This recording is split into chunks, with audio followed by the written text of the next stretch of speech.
wa sahbihi ajmain. Pertama-tama, marilah kita panjatkan puji syukur kehadirat Allah Subhanahu wa Ta'ala yang selalu memberikan rahmat serta hidayahnya sehingga kita bisa berkumpul di ruangan ini guna menghadiri acara diseminasi budaya positif pada SD Negeri 1 Kedamaian, Kecamatan Kota Agung, Kabupaten Tanggamus. Selanjutnya, sholawat serta salam senantiasa tercurahkan kepada junjungan kita Nabi Muhammad SAW, karena beliaulah yang membimbing kita dari jalan kegelapan menuju jalan yang terang benderang. Yang saya hormati Ibu Agustiana SPD selaku Kepala SD Negeri 1 Kedamaian, Kecamatan Kota Agung, Kabupaten Tanggamus. Yang saya hormati teman-teman Dewan Guru dan staf SD Negeri 1 Kedamaian, Kecamatan Kota Agung, Kabupaten Tanggamus. Saya selaku pembawa acara pada hari ini akan membacakan susunan acara. Di antaranya yang pertama adalah pembukaan, yang kedua menyanyikan lagu kebangsaan Indonesia Raya, ketiga sambutan dari Kepala SD Negeri 1 Kedamaian, Kecamatan Kota Agung, Kabupaten Tanggamus, yang keempat adalah doa, kelima yaitu acara inti diseminasi yang akan disampaikan oleh Ibu Risha Dalena selaku calon guru penggerak angkatan 9 tahun 2023 Kabupaten Tanggamus, dan acara yang keenam tanya jawab, kemudian acara yang terakhir adalah penutup. Demikian susunan acara yang akan dilaksanakan pada hari ini. Langsung saja, marilah kita mengawali acara kita pada hari ini dengan pembukaan. Kita buka dengan mengucap lafaz basmalah. Bismillahirrahmanirrahim. Acara selanjutnya menyanyikan lagu kebangsaan Indonesia Raya. Kepada Bapak Ibu dipersilakan berdiri.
Kepada Bapak Ibu dipersilahkan duduk kembali.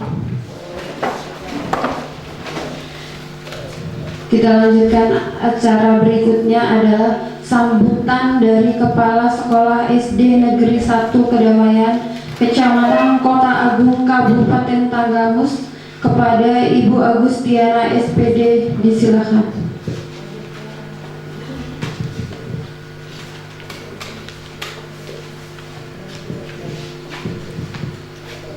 Assalamualaikum warahmatullahi wabarakatuh.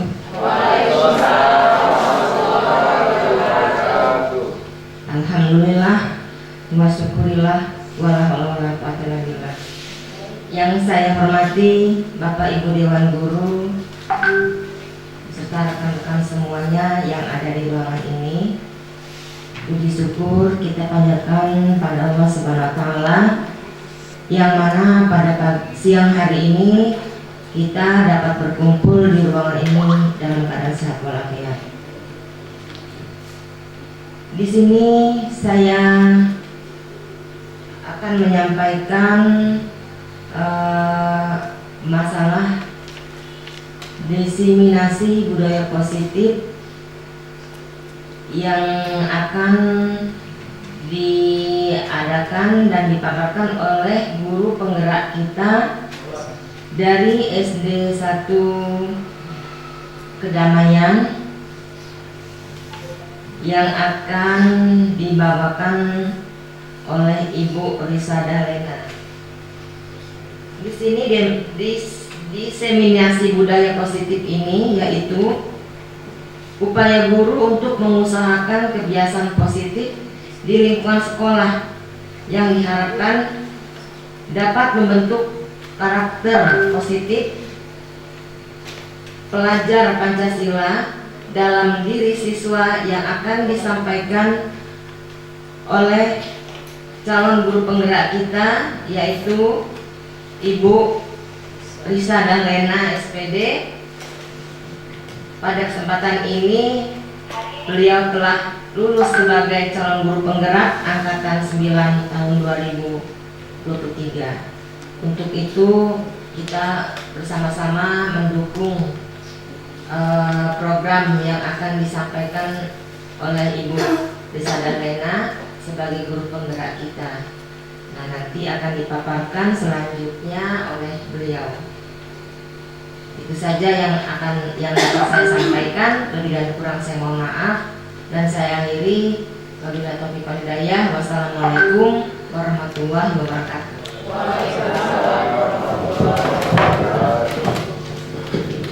Terima kasih atas sambutannya Ibu Kepala Sekolah. Mudah-mudahan apa yang disampaikan dapat bermanfaat untuk kita semua.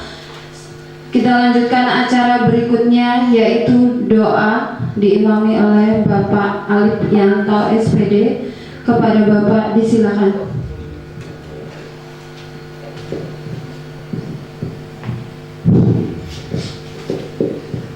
Assalamualaikum warahmatullahi wabarakatuh.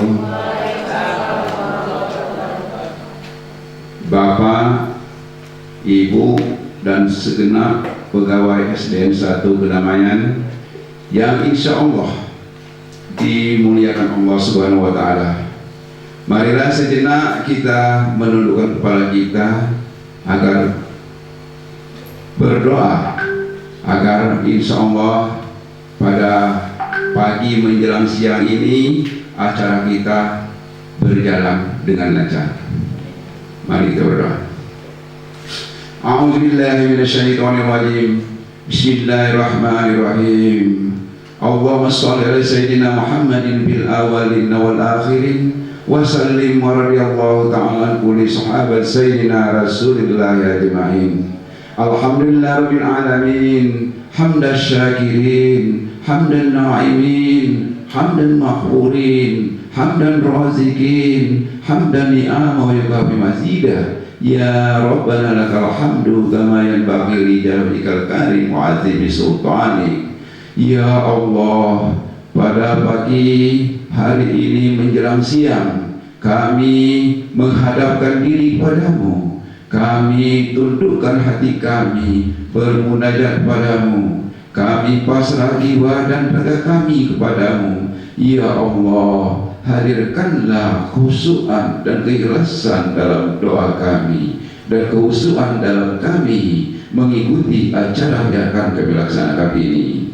Ya Allah yang Maha Pengasih lagi Maha Pengampun, ampunilah dosa kami, dosa para pemimpin kami, dosa orang tua kami, dan dosa-dosa kaum muslimin dan muslimah. Ya Allah, di dalam pengawasan-Mu, kami di pagi hari ini berkumpul dalam kegiatan diseminasi budaya positif di sekolah kami, SDN 1 Kedamaian ini. Karena itu ya Allah, lancarkanlah acara kami, berkahilah acara kami, bukakanlah pintu hati kami, berikanlah pemahaman dan jalan keluar dari setiap permasalahan kami. Penuhilah pertemuan kami ini dengan kebaikan dari awal sampai akhir. Ya Allah, Engkau adalah Rabbi kami, tidak ada Tuhan selain Engkau. Engkau yang menciptakan kami dan kami hanya hamba-Mu ya Allah. Jadikanlah kegiatan diseminasi ini sebagai bentuk nyata ibadah kami kepadamu, dan kami berlindung kepadamu dari kejahatan, kecurangan, dan dusta yang telah kami lakukan. Maka ampunilah kami, karena tak ada yang bisa mengampuni dosa-dosa kami melainkan Engkau ya Allah. Rabbana atina fid dunya hasanah wa fil akhirati hasanah wa qina azabannar wa qina azabannar wa qina azabannar. Subhanaka rabbika rabbil izzati amma yasifun, wassalamun alal mursalin, walhamdulillahi rabbil alamin. Wassalamualaikum warahmatullahi wabarakatuh.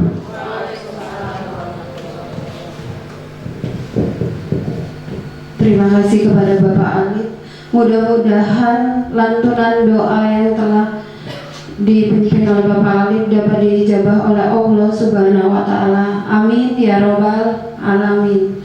Menginjak acara inti yaitu diseminasi budaya positif pada SD Negeri 1 Kedamaian, Kecamatan Kota Agung, Kabupaten Tanggamus. Dalam hal ini akan disampaikan oleh Ibu Risyada Rena SPD selaku calon guru penggerak angkatan 9 tahun 2023 Kabupaten Tanggamus. Kepada Ibu Risyada Rena dipersilakan untuk menyampaikan paparannya. Terima kasih kesempatan yang telah untuk saya pada siang hari ini. Assalamualaikum warahmatullahi wabarakatuh. Izin berdiri di hadapan Bapak dan Ibu sekalian. Bukan saya di sini menjadi yang paling hebat atau yang paling pintar atau ingin menggurui teman-teman sekalian. Saya di sini akan menyampaikan diseminasi budaya positif yang telah saya dapat dari pendidikan guru penggerak selama 2 bulan yang saya jalani ini. Yang terhormat Ibu Kepala SD 1 Kedamaian, Ibu Agustiana, dan Bapak Ibu Dewan Guru beserta staf yang saya hormati. Terima kasih saya sampaikan kepada Bapak Ibu sekalian yang sudah menyempatkan waktunya untuk menghadiri acara diseminasi saya dalam budaya positif yang akan kita terapkan di sekolah kita di SD 1 Kedamaian ini.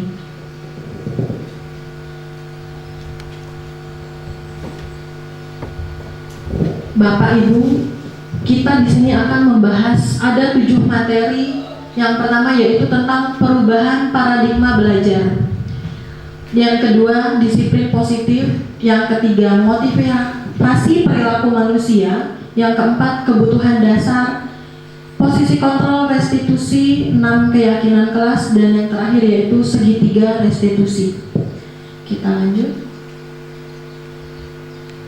Budaya positif itu apa? Di sini budaya positif merupakan perwujudan dari nilai-nilai atau keyakinan universal yang diterapkan di sekolah. Budaya positif di sekolah tidak dapat diciptakan secara instan. Dalam penerapan budaya positif di sekolah diperlukan tuntunan dan tauladan dari seorang guru. Azan, kita berhenti dulu. Baiklah Bapak Ibu, kita lanjutkan kembali. Di sini ada guru harus menjadi contoh yang baik sehingga murid dengan kesadaran sendiri akan mengikuti apa yang dilakukan oleh gurunya. Paradigma lama.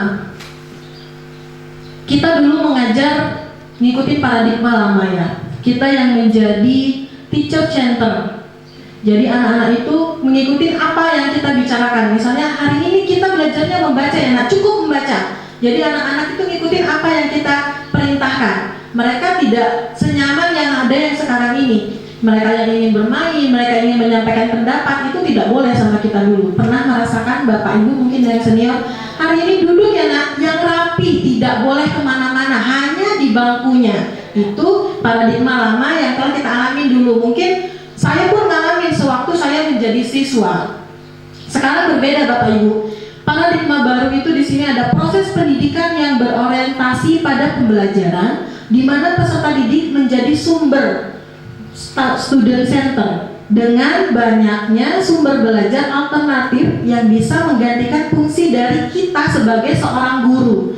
Peran guru berubah menjadi fasilitator. Jadi kita tidak lagi menjadi teacher center. Anak-anak kita itulah yang menjadi student centernya. Kita hanya menjadi fasilitator, melihat perkembangan mereka. Mereka maunya seperti apa? Jadi kita tawarkan anak itu maunya seperti apa. Tidak mereka yang mengikuti gaya hidup kita mengajar di dalam kelas itu. Kelas itu tidak akan hidup jika kita yang menjadi gurunya anak itu hanya menonton kita. Contohnya saja televisi. Kita setelkan dan kita tonton, mereka hanya bengong. Menonton kita mengajar di saat pelajaran itu. Jadi sedikit-sedikit kita rubah. Ya, menurut Ki Hajar Dewantara, pendidikan bertujuan untuk menuntun segala kodrat yang ada pada anak-anak agar mereka dapat mencapai keselamatan dan kebahagiaan yang setinggi-tingginya. Pendidik itu hanya dapat menuntun tubuh atau hidupnya, kekuatan kodrat yang ada pada anak-anak. Dapat memperbaiki perilakunya bukan dasarnya, hidup dan tumbuhnya kekuatan kodrat anak. Itu menurut Ki Hajar Dewantara. Ibaratnya begini Bapak Ibu, padi ya, sekolahan kita ini kita anggap itu sawah kita atau ladang kita. Siswa-siswi kita itu kita anggap mereka sebagai tanaman dan kita sebagai dewan gurunya yaitu petaninya. Kita menanam buah padi itu di dalam ladang itu. Nah, jika buah itu tidak kita sirami atau kita pupuk, dia tumbuh tidak? Tetap tumbuh ya, tetap tumbuh Bapak Ibu, tapi tidak sesuai yang kita inginkan. Karena mereka ya tumbuh-tumbuh saja. Nggak mungkin si padi itu berubah menjadi buah jagung, tetap menjadi padi, tapi tidak yang kita harapkan. Jadi kita sebagai petaninya itu tadi, kita sirami, kita kasih pupuk, dan hama-hama di sekelilingnya itu kita buang, kita rapikan, kita bersihkan, sehingga secara tidak langsung si padi itu tumbuh seperti apa yang kita inginkan. Paham kan? Di sini kita sebagai si petani itu tadi, anak-anak kita sebagai sebuah padi dan sekolah ini sebagai ladangnya. Kalau kita tidak memupuknya, maka padi itu belum tentu hasilnya bagus. Itu juga sebagai siswa-siswi kita yang ada di sekolah. Jadi kita harus kasih pengarahan, gini loh nak, sekolah itu kita harus budi pekerti kita yang luhur, kreatif, inovatif, tidak hanya tumbuh berkembang begitu saja. Tumbuh kan si padi itu walaupun tidak dipupuk, iya, tapi subur, dan hasilnya tidak memuaskan. Bisa tadinya kita menghasilkan berton-ton padi, setelah karena tidak kita sering pupuk dan tidak terawat, ya, akhirnya dia menjadi hanya beberapa kilo saja. Itu tadi kita di SMP, anak kita banyak guru-guru SMP. Dari mana sekolahnya nak? SD Kedamaian Bu. Oh, nggak pernah belajar baca atau bagaimana? Nah itu kan setidaknya kita tersentil. Dan nama sekolah kita kena, gurunya juga pun kena secara tidak langsung. Ya, lanjut. Yang kedua yaitu disiplin positif. Berasal dari bahasa Latin disciplina yang artinya itu belajar. Makna asal dari kata ini berkonotasi dengan disiplin diri dari murid-murid Socrates dan Plato. Disiplin diri membuat orang menggali potensinya menuju sebuah tujuan, apa yang ada dia hargai. Namun dalam budaya kita, makna kata disiplin telah berubah menjadi sesuatu yang dilakukan seseorang pada orang lain untuk mendapatkan kepatuhan. Kecenderungan umum adalah menghubungkan kata disiplin dengan ketidaknyamanan, bukan dengan apa yang kita hargai atau pencapaian suatu tujuan mulia. Bapak Ibu, kita kalau memakai helm membawa kendaraan bermotor ya, memakai helm itu tujuannya untuk apa? Untuk melindungi kepala, kata Pak Yogo, walaupun sama-sama suaranya saya dengar. Melindungi kepala, bukan karena takut karena polisi ya. Ya, itu kan artinya kita mendisiplinkan diri kita dulu. Saya mau pakai helm lah, takut nanti saya jatuh, kepala saya tidak ada yang melindungi. Polisi mah itu mah memang sudah tugasnya. Jadi kita jangan takut sama si polisi itu. Jadi itu ada nilai-nilai kebijakan universal sendiri untuk diri kita. Nilai kebijakannya adalah sifat positif manusia yang merupakan tujuan mulia yang ingin dicapai setiap individu. Nilai tersebut bersifat universal dan lintas bahasa, suku, bangsa, agama, maupun latar belakang. Nilai kebijakan yang ingin dicapai oleh setiap anak kita itu kita kenal dengan profil pelajar Pancasila. Seperti apa Ibu Ana profil pelajar Pancasila yang sudah kita terapkan dalam kurikulum merdeka kita? Kita di sekolah kita ini memiliki tema berkehidupan berkelanjutan. Contohnya dari daur ulang. Iya Bu. P5 ya Ibu ya, yang kita bahas di sini adalah P5. P5 itu adalah proyek penguatan profil pelajar Pancasila. Di sekolah kita di sini sudah menerapkan tema yang berjudul berkehidupan berkelanjutan. Nah, di sini saya pribadi mengajarkan P5 itu dari dasar daur ulang. Nah, sekarang kemarin saya praktek dari botol bekas, dari sedotan. Itu kami buat untuk tempat menaruh kotak pensil. Jadi seperti itu. Jadi bisa digunakan terus menerus. Jadi seperti itu. Nanti juga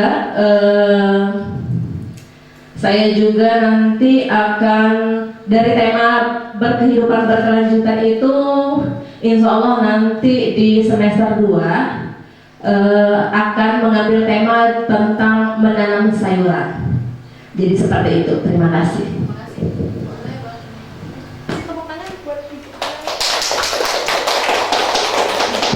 Terima kasih atas penyampaian dari Ibu Ana tentang profil pelajar Pancasila kita, tentang proyek tadi ya Ibu, P5 kita. Iya, itu kita gabungkan dengan profilnya. Pertama kita harus beriman, bertakwa kepada Tuhan yang Maha Esa.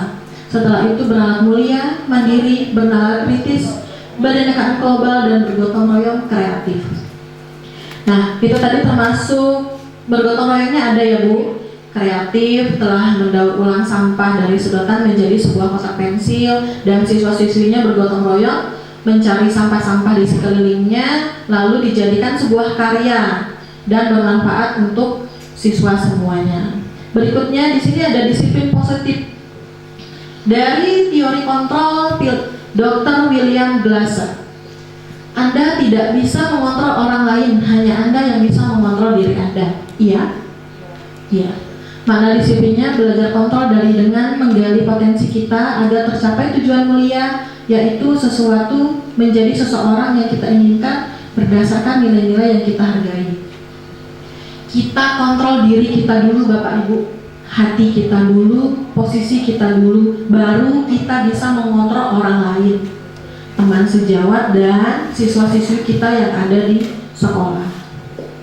Berikutnya, semua perilaku memiliki tujuan dan ada model berpikir menang-menang, kolaborasi, dan konsensus menciptakan pilihan-pilihan baru. Nah, ada 5 posisi kontrol di sini Bapak Ibu, yaitu tentang penghukum, pembuat rasa bersalah, teman, pemantau, dan manajer. Itu akan kita selesaikan melalui segitiga restitusi. Yang pertama, menstabilkan identitas, validasi kebutuhan, dan menanyakan keyakinan.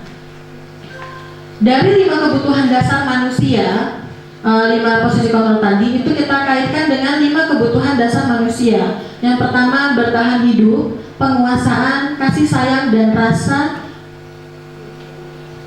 diterima, kesenangan, dan kebebasan.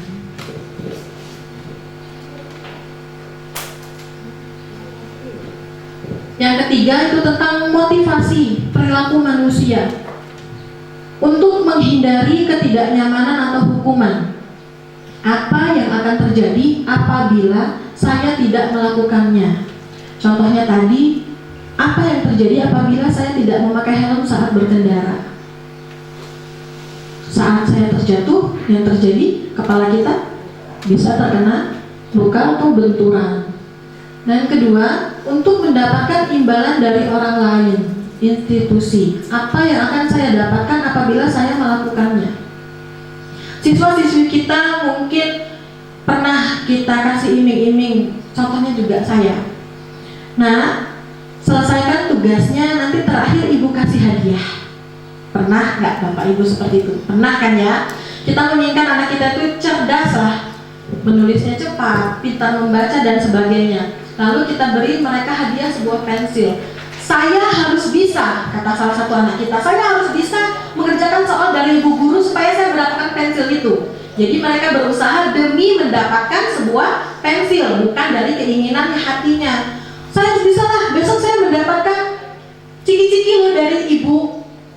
Dia tidak sungguh-sungguh mendapatkan nilai terbaik itu hanya demi mendapatkan hadiah dari seorang gurunya tadi. Itu motivasi eksternal. Dan yang ketiga, untuk menghargai diri sendiri. Saya akan menjadi orang yang seperti apa bila saya melakukannya. Itu motivasi internal. Dihukum oleh penghargaan, bahwa penghargaan berlaku sama dengan hukuman, dalam arti meminta atau membujuk seseorang melakukan sesuatu untuk memenuhi suatu tujuan tertentu dari orang yang meminta, membujuk, dorongannya eksternal, dan akan ada faktor ketergantungannya. Ya, lanjut. Nah, di sini ada hukuman, konsekuensi, dan restitusi. Dari hukuman itu bersifat tidak terencana atau tiba-tiba. Anak atau murid tidak tahu apa yang akan terjadi dan tidak dilibatkan hukuman bersifat satu arah dari pihak guru yang memberikan, dan murid hanya menerima suatu hukuman tanpa melalui suatu kesepakatan atau pengarahan dari pihak guru, baik sebelum atau sesudahnya. Hukuman yang diberikan bisa berupa fisik maupun non-fisik. Murid atau anak disakiti oleh suatu perbuatan atau kata-kata. Saya pernah, mungkin sampai saat ini, saya setiap menyelesaikan masalah di saat anak itu berkelahi, Bapak Ibu tahulah ya, saya terlalu menghardik anak-anak itu. Ternyata itu salah. Tidak seperti itu, tidak kita marahi anak itu di depan teman-temannya, dan tidak, walaupun itu hanya gurunya, itu sebenarnya tidak bagus untuk fisik anak. Ternyata selama ini saya itu salah memberi hukuman kepada anak yang telah menjalani kesalahan. Saya sadari itu, dan setelah saya pelajari, dan mudah-mudahan saya akan merubah perbaikan dalam menyelesaikan permasalahan pada anak.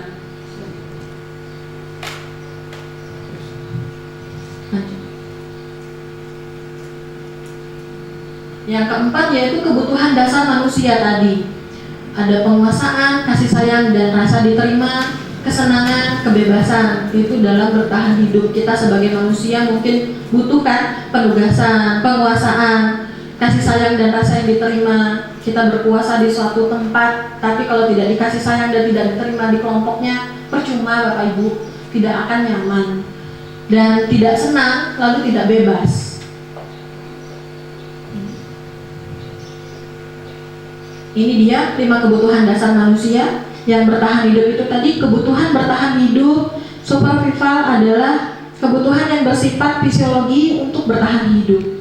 Dan kasih sayang, rasa diterima meliputi kebutuhan akan hubungan dan koneksi sosial. Lalu penguasaan, kebutuhan ini berhubungan dengan kekuatan untuk mencapai sesuatu menjadi kompeten. Dan kesenangan, kebutuhan untuk mencari kesenangan, bermain dan tertawa. Yang terakhir kebebasan, kebutuhan untuk bebas adalah kebutuhan akan kemandirian, otonomi, memiliki pilihan dan mampu mengendalikan arah hidup seseorang. Keyakinan kelas, sudahkah Bapak Ibu di kelas membuat keyakinan kelas? Sudah ya. Yang pertama yaitu kesepakatan kelas. Kita buat kesepakatan atau keyakinan kelas itu dengan siswa-siswi kita, mereka maunya seperti apa? Masuk tepat waktu, kita tanya. Kita buat kesepakatan dulu sebelum kita mengajar, dan itu boleh kita abadikan menjadi keyakinan kelas dan kita tempel di depan supaya anak itu tahu, oh iya, kita tidak boleh datang terlambat. Itu sudah kita sepakati dan buat keyakinan. Lanjut Ibu.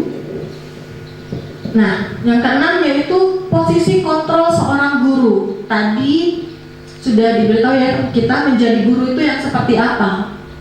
Penghukum, pembuat rasa bersalahkah, pemantau, teman, atau sebagai manajer. Di sini saya memberikan sebuah video yang dapat kita simak dan kita lihat.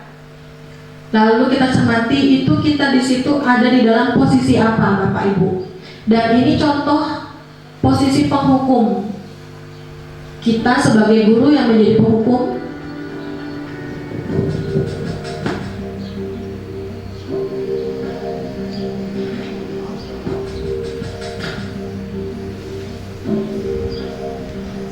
Naren,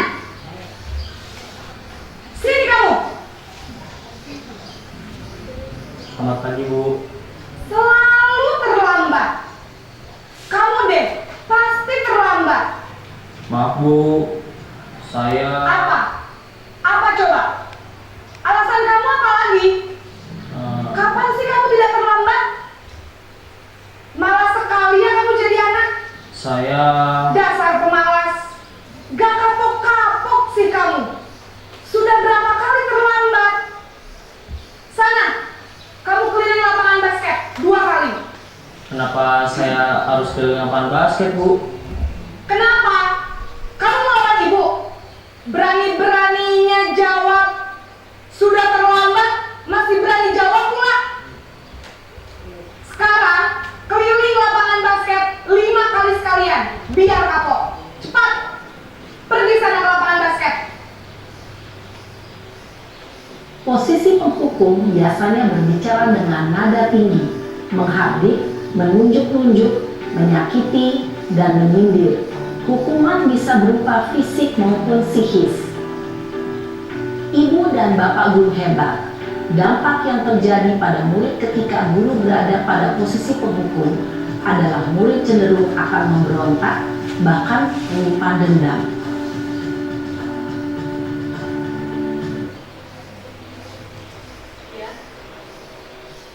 Selanjutnya, pembuat merasa bersalah.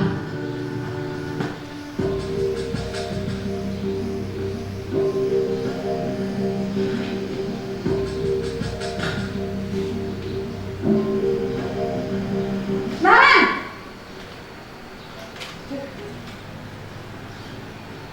Selamat pagi, Bu. Naren. Kamu kenapa terlambat lagi, nak? Ya Tuhan, Naren. Kamu senang ya bikin ibu susah ya? Kalau kamu terlambat lagi, nanti ibu yang ditegur bapak kepala sekolah, nak. Disangka ibu tidak bisa membina kamu. Duh, gimana ini? Maaf, Bu. Duh, Gusti Naren. Kamu suka ya kalau ibu ditegur bapak kepala sekolah? Terus, sekarang ibu harus tulis apa ini di buku absen? Ini kamu sudah sering terlambat loh. Ibu harus apa coba? Maaf, Bu. Maaf sekali. Ya sudah, lain kali jangan bikin ibu susah lagi ya nak ya. Ibu tidak akan kuat lagi kalau kamu begini terus. Bisa jantungan kalau ibu ditegur bapak kepala sekolah. Sana cepat ke kelas. Maaf ya, Bu. Maaf sekali. Posisi pembuat rasa bersalah berbicara dengan nada tenang, cenderung lembut. Namun kata-kata yang diutarakan membuat murid merasa menjadi orang yang gagal, memandang buruk dirinya sendiri, merasa tidak berharga, dan tidak sanggup membahagiakan orang lain. Ketika guru mengambil posisi pembuat rasa bersalah, murid akan menganggap dirinya yang bersalah dan ia akan menyimpan emosi negatif tersebut di dalam dirinya.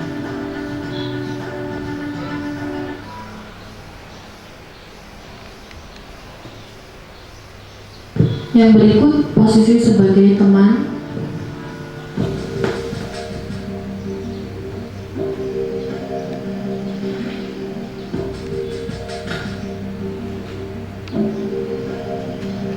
Naren!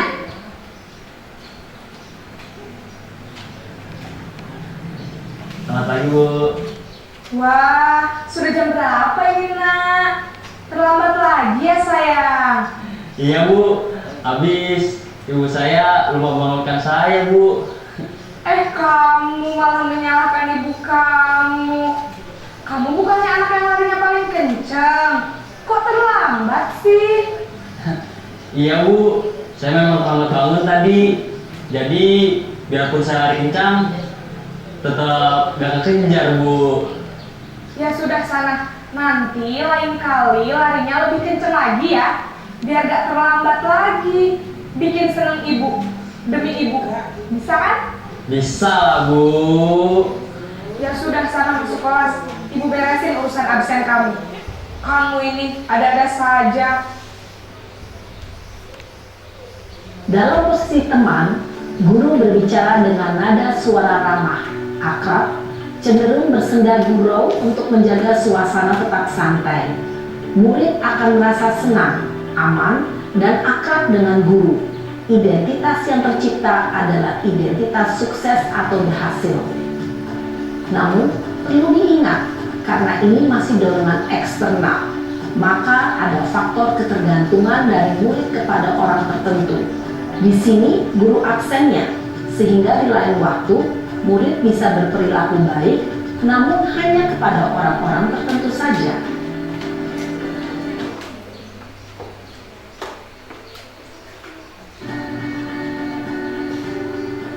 Posisi pemantau atau monitor.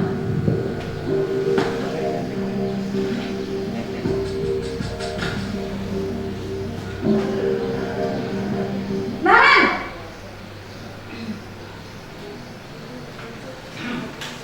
Selamat pagi, Bu. Naren, apa peraturan sekolah kita tentang jam berapa kita harus masuk sekolah, Nak? Kita harus di sekolah jam 7, Bu. Iya betul, sekarang sudah jam 7.20. Naren sudah tahu konsekuensinya jika terlambat hadir. Paham, Bu. Saya harus tinggal kelas pas jam istirahat selama 20 menit. Iya benar, konsekuensinya demikian. Jadi nanti jam 9.30 pas istirahat, kamu harus tinggal di kelas, kerjakan tugas tambahan untuk ketertinggalan kamu, ya? Baik, Bu. Posisi pemantau mengandalkan penghitungan atau data untuk mengontrol murid. Guru mengarahkan murid berdasarkan peraturan dan konsekuensi. Seorang pemantau menunjukkan bahasa tubuh dan ekspresi wajah yang datar dan cenderung formal.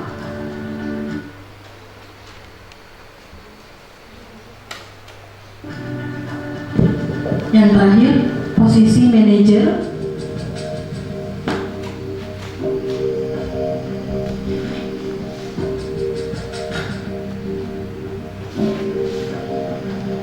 Naren!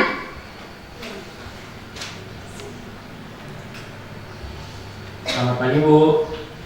Selamat pagi, Naren. Maaf, Bu. Saya terlambat. Iya, sekolah masuknya jam 7, sekarang sudah jam 7.20. Jadi sekarang bagaimana ini, Naren? Maaf, Bu. Saya lupa setel alarm saya semalam. Baiklah, menurut kamu, keyakinan sekolah yang mana yang perlu kamu tingkatkan? Menghargai diri sendiri dan orang lain mungkin, ya, Bu. Setuju. Jadi, apakah Naren meyakini prinsip saling menghormati tersebut? Iya, Bu. Saya meyakininya. apakah Naren bersedia memperbaiki masalah keterlambatan ini? Bersedia, Bu. Bagaimana kamu akan perbaiki masalah keterlambatan ini? Saya akan coba untuk tidak lupa menyetel alarm saya, Bu. Baik, kalau Naren lupa menyetel alarm di rumah, ada orang yang kira-kira bisa bantu mengingatkan tidak? Ada, Bu. Kakak saya, Kak Emma.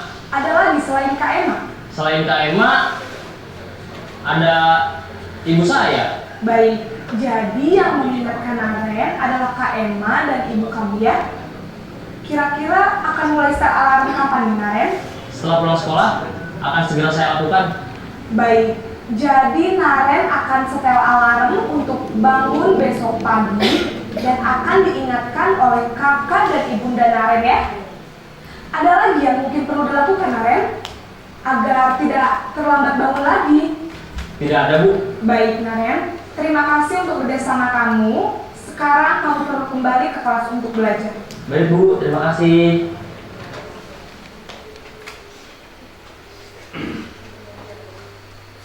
Posisi manajer adalah posisi kontrol yang disarankan untuk membimbing murid memiliki sikap disiplin yang positif, yaitu murid yang mandiri, bertanggung jawab, dan dapat memecahkan masalah. Tujuan dari posisi ini adalah agar murid dapat berefleksi atas tindakannya. Guru akan dengan tulus memberikan pertanyaan-pertanyaan bermakna, sehingga membuat murid dapat belajar dari kesalahannya dan mencari sebuah solusi untuk menyelesaikannya. Ibu dan bapak guru hebat, setelah mengamati adegan kelima posisi kontrol tadi, kira-kira posisi mana yang paling ideal? Posisi mana yang dapat menunjang motivasi intrinsik murid? Ya, tentu posisi manajer. Posisi ini memang posisi ideal yang ingin dituju setiap pendidik. Pada posisi inilah, guru dapat menerapkan disiplin positif yang berpihak pada murid, yang memerdekakan murid. Perjalanan seorang pendidik tentunya tidak mudah untuk sampai pada posisi seorang manajer. Namun, tujuan kita pasti, yaitu menciptakan murid-murid yang mandiri, merdeka, dan bertanggung jawab. Semoga penggambaran 5 posisi kontrol yang telah diperlihatkan ini dapat menjadi ajang refleksi bagi kita semua, agar dapat terus mengasah dan menerapkan disiplin positif yang memerdekakan murid. Mari terus berlatih dan bersemangat. Selamat menerapkan. Salam dan bahagia Ibu dan Bapak Guru hebat.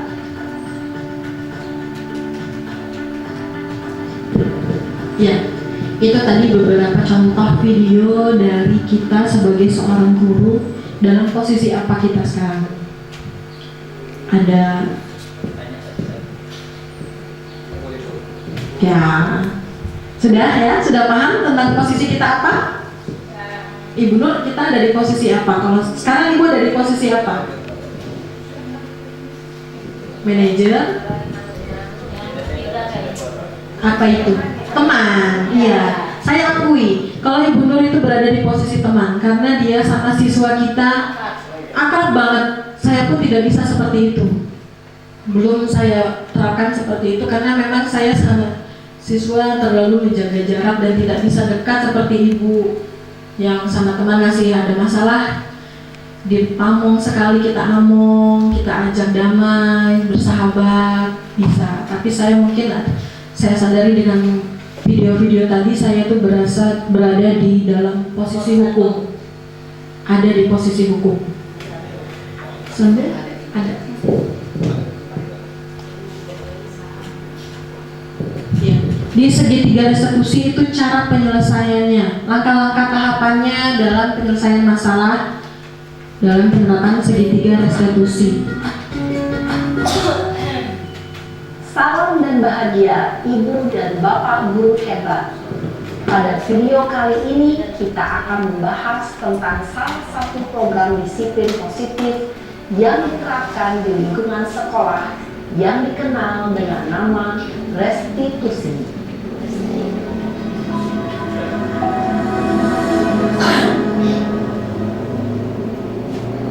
Restitusi dikembangkan oleh pakar pendidikan Brian Johnson berlandaskan berdasarkan pada teori kontrol Dr. William Glasser. Segitiga restitusi adalah suatu proses dialog yang dijalankan oleh guru atau orang tua agar dapat menghasilkan murid yang mandiri dan bertanggung jawab. Pada saat guru posisi manajer, aspek yang dikembangkan pada murid adalah motivasi intrinsik, sehingga penanaman nilai-nilai kebajikan dapat tumbuh dan berkembang menjadi suatu kebiasaan positif yang akhirnya membentuk karakter murid. Proses dialog ini terdiri dari 3 langkah yang digambarkan pada ketiga sisi pada segitiga restitusi. Sisi pertama adalah menstabilkan identitas. Sisi yang kedua adalah validasi tindakan yang salah. Dan sisi yang ketiga adalah menanyakan keyakinan. Ibu dan Bapak guru, berikut ini akan ditunjukkan bagaimana seorang guru berada dalam posisi manajer menggunakan penerapan segitiga restitusi.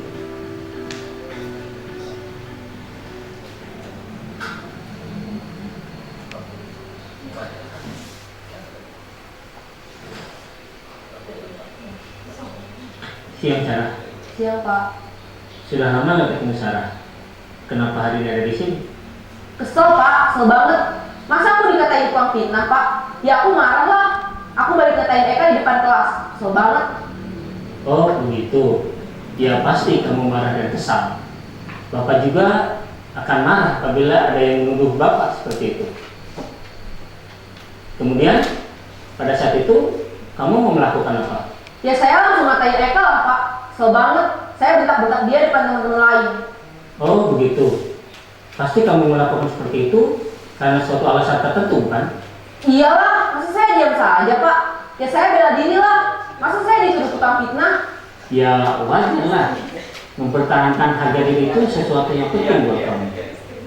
Untung kamu tidak bertindak lebih gegabah lagi. Hanya membentak-bentak. Iya Pak. Untung saya masih bersabar dan hanya membentak saja. Sudah gemes padahal. Saya pasti bela diri lah. Ya pasti ya. Tapi kamu memilih untuk tetap bertahan dan bersabar.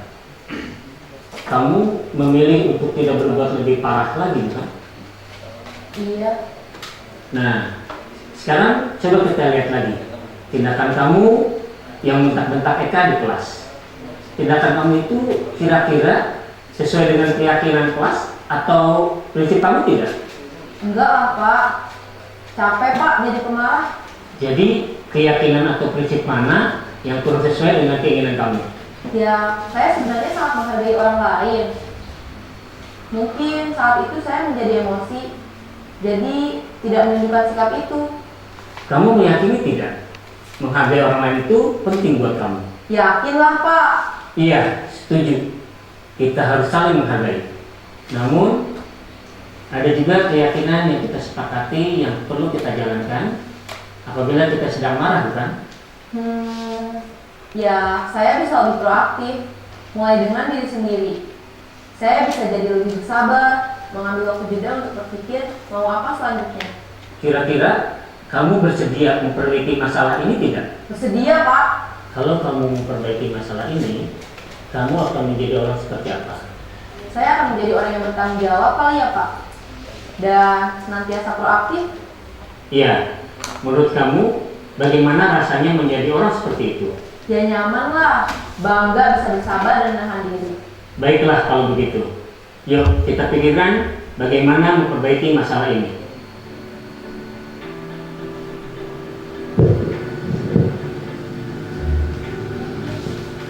Ibu dan Bapak guru hebat. Baru saja kita menyaksikan contoh bagaimana seorang guru berada dalam posisi manajer menggunakan penerapan segitiga restitusi. Mari kita bahas satu persatu. Pada sisi pertama, menstabilkan identitas berdasarkan pada prinsip bahwa membuat kesalahan adalah bagian dari proses pembelajaran. Sisi pertama dari segitiga ini berperan menggeser identitas murid dari identitas gagal ke identitas sukses. Murid yang sedang bertingkah laku yang tidak pantas atau menarik diri saat itu sedang mengalami identitas gagal. Bila kita mengkritiknya, maka posisinya tidak akan berubah. Kita bisa mengajukan pernyataan-pernyataan ini. 1. Membuat kesalahan sesuatu yang wajar. 2. Manusia tidak ada yang sempurna. 3. Kita bisa memperbaiki masalah ini. 4. Saya tidak menanyakan kesalahannya. Saya lebih fokus bagaimana memperbaiki masalah ini.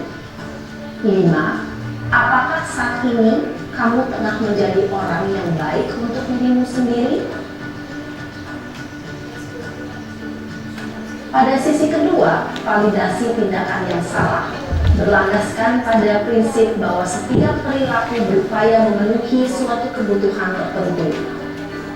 Guru yang telah memahami teori kontrol akan bergeser dari pemikiran stimulus respon menjadi proaktif dan mencoba untuk mengenali tujuan dari perilaku murid.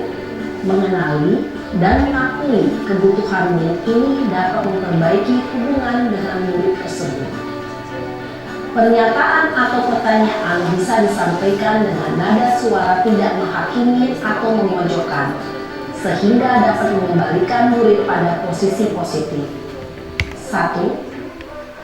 Kamu bisa saja bertindak lebih gegabah lagi dari ini. 2. Kamu bukan melakukannya tanpa suatu alasan tertentu. 3. Kamu melakukannya karena mempertahankan sesuatu yang penting bagimu.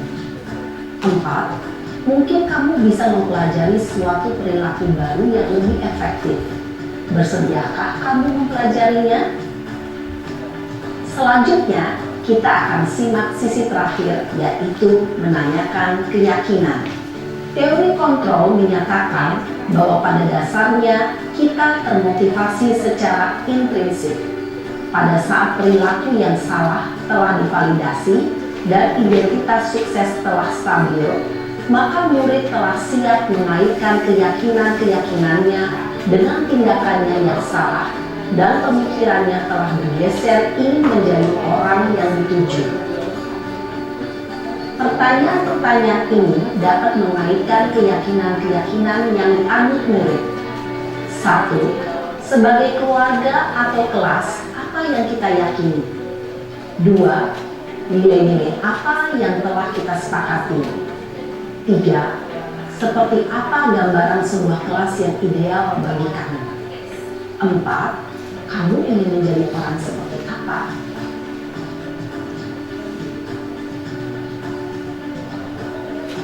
Dalam menerapkan segitiga restitusi, perlu diperhatikan beberapa hal, yaitu 1.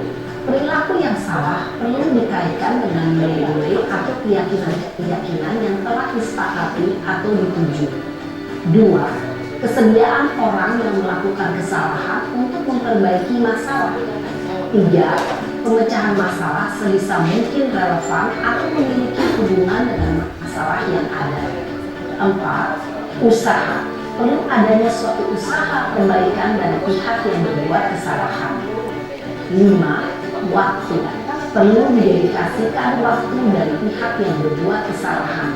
Tanyakan kapan akan mulai diberlakukan usaha untuk memperbaiki masalah. Dengan memahami struktur penerapan segitiga restitusi, diharapkan guru dapat menerapkan posisinya sebagai manajer dengan mengajukan pertanyaan-pertanyaan bermakna yang dapat membuat murid menjadi dipercaya diri, bertanggung jawab, dan mandiri. Nah, ibu bapak guru perlu tidaknya mengikuti ketiga tahapan dalam segitiga restitusi bergantung pada ringan beratnya suatu permasalahan.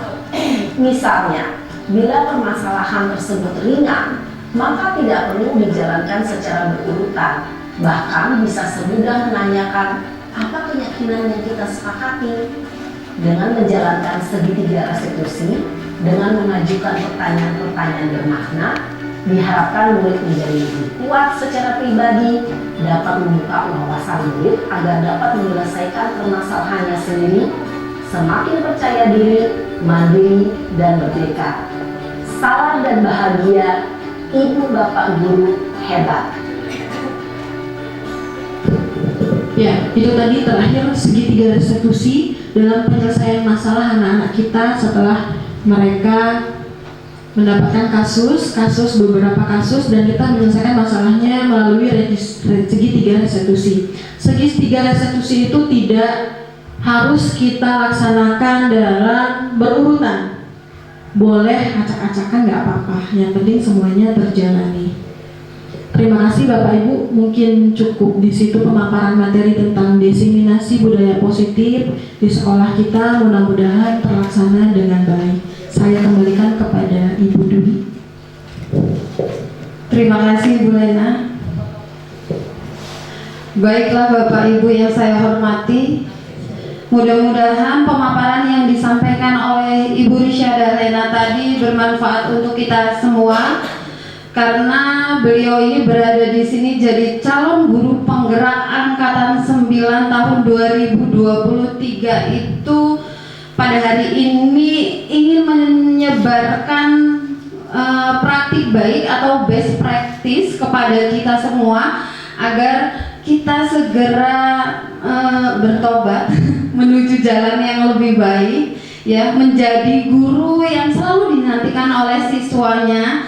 Dan acara selanjutnya itu adalah sesi tanya jawab atau umpan balik atau feedback dari Bapak Ibu semuanya. Jadi pada kegiatan ini, pada sesi ini, kepada Bapak Ibu dipersilahkan untuk bertanya atau memberikan umpan balik yang bermanfaat untuk kita semua. Silakan Bapak Ibu. Ada yang mau bertanya atau menyampaikan feedbacknya? Pak Najomi biasanya. Pak Najomi atau Pak Alif, silakan. Bapaknya dulu ya Bu. Ini Bapak dulu atau Ibu Kepala Sekolah dahulu, boleh, siapapun boleh jadi yang terdepan, karena kita ini akan menjadi contoh bagi siswa-siswi kita semuanya agar mereka menjadi teladan nanti ketika lulus dari sekolah ini. Nah, sebelum anak-anaknya menjadi anak-anak yang teladan, gurunya harus teladan dulu ya Bapak Ibu. Siapa? Silakan Bapak Ibu yang akan bertanya atau menyampaikan feedbacknya kepada Ibu Risyada Lena.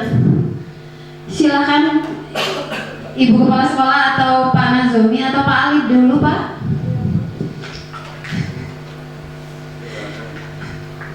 Ya Pak, Ibu, silakan Ibu. Oh, Pak Nazomi dulu. Ya, penghormatan buat Pak Nazomi dari Ibu Kepala Sekolah. Silakan Bapak.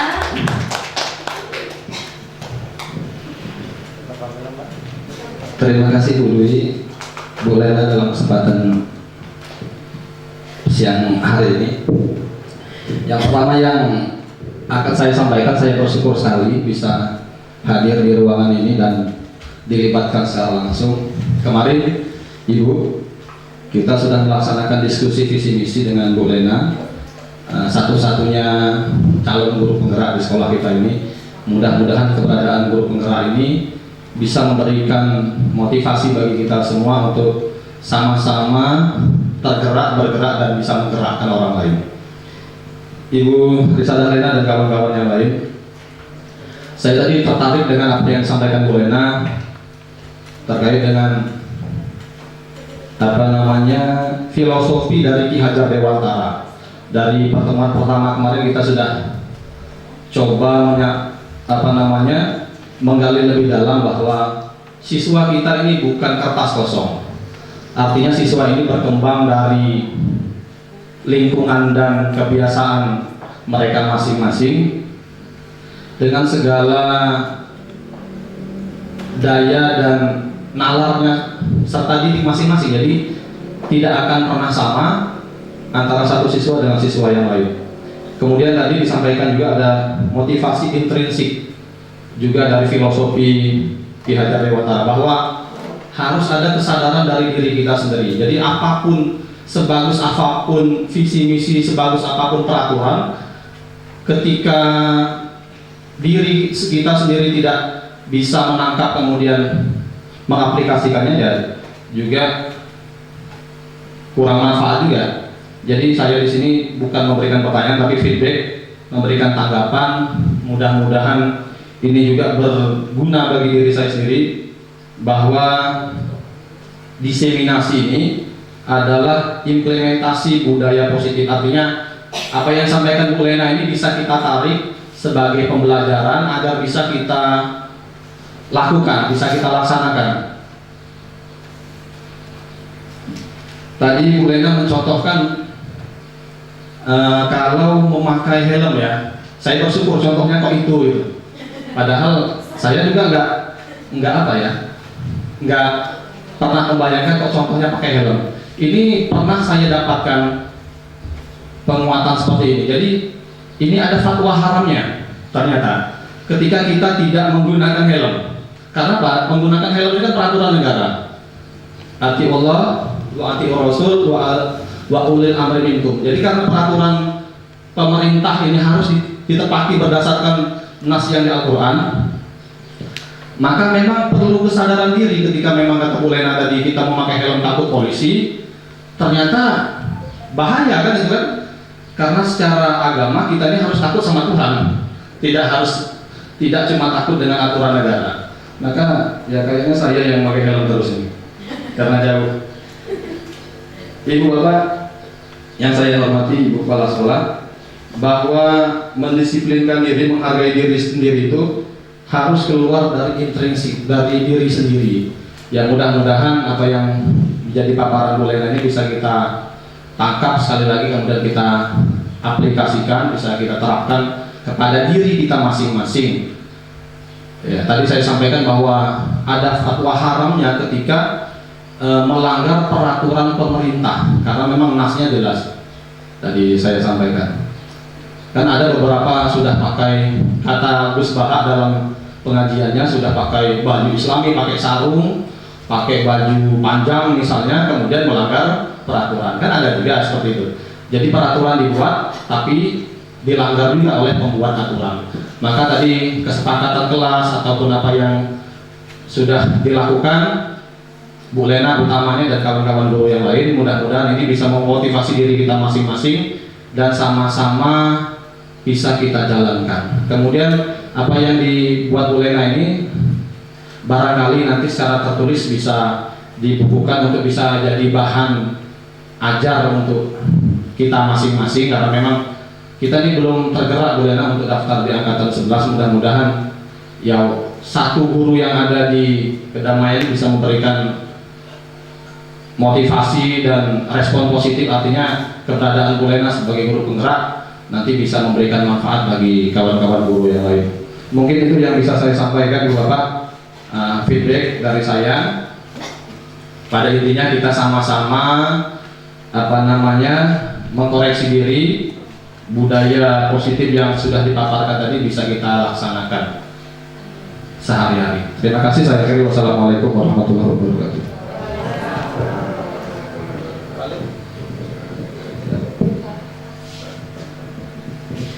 Baik Bapak Ibu, terima kasih Pak Nazomi atas feedbacknya, sangat bermanfaat untuk kita semua.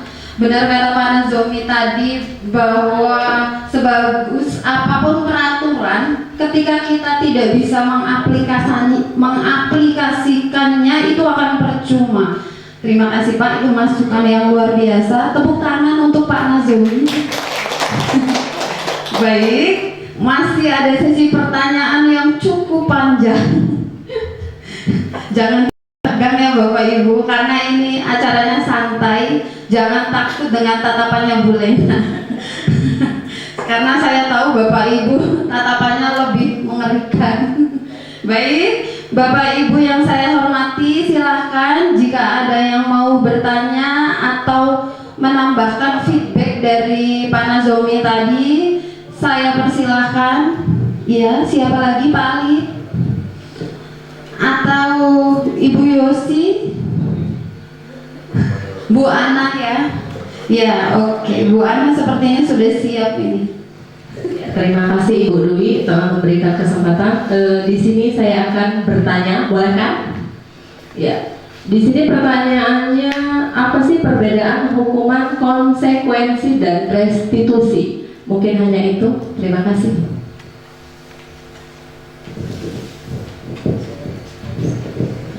Baik, pertanyaan yang luar biasa yang ditanyakan Bu Ana tadi. Konsekuensi, restitusi, dan hukuman itu apa, Bu Lena? Perbedaan, terima kasih kepada Ibu Ana telah memberikan pertanyaannya, cukup bagus.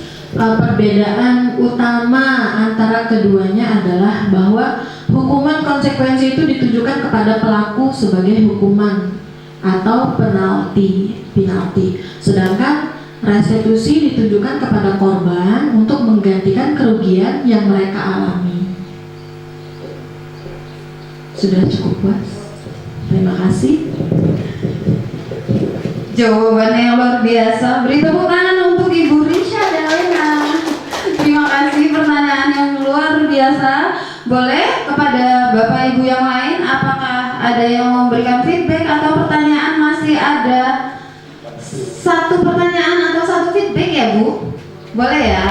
Iya, satu pertanyaan atau satu feedback. Tapi jika memang sudah tidak ada dan cukup dipahami, saya tutup untuk sesi pertanyaan. Dan untuk kali ini saya masih memberi kesempatan kepada Bapak Ibu. Silakan, masih ada Bapak Ibu?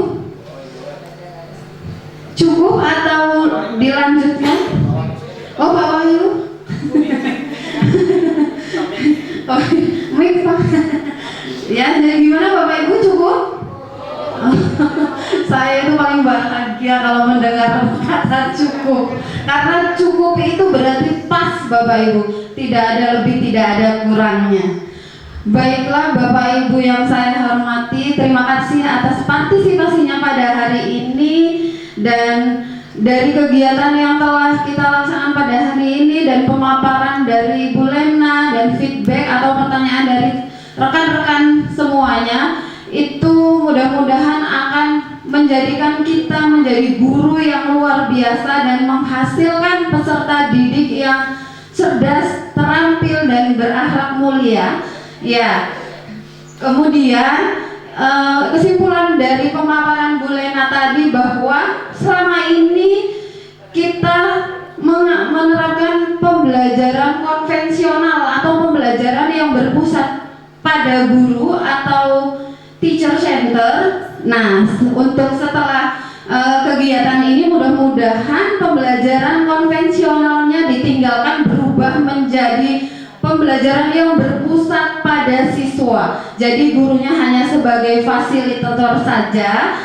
Jadi kegiatan pembelajarannya student center. Begitu ya Ibu Lena. Jadi itu baiklah Bapak Ibu semuanya, mudah-mudahan segala kegiatan kita pada hari ini memberikan manfaat yang luar biasa dan sekolah kita akan lebih maju dengan adanya guru penggerak di angkatan 9 ini. Semoga sekolah kita tergerak untuk menjadi sekolah yang luar biasa. Tepuk tangan untuk kita semua.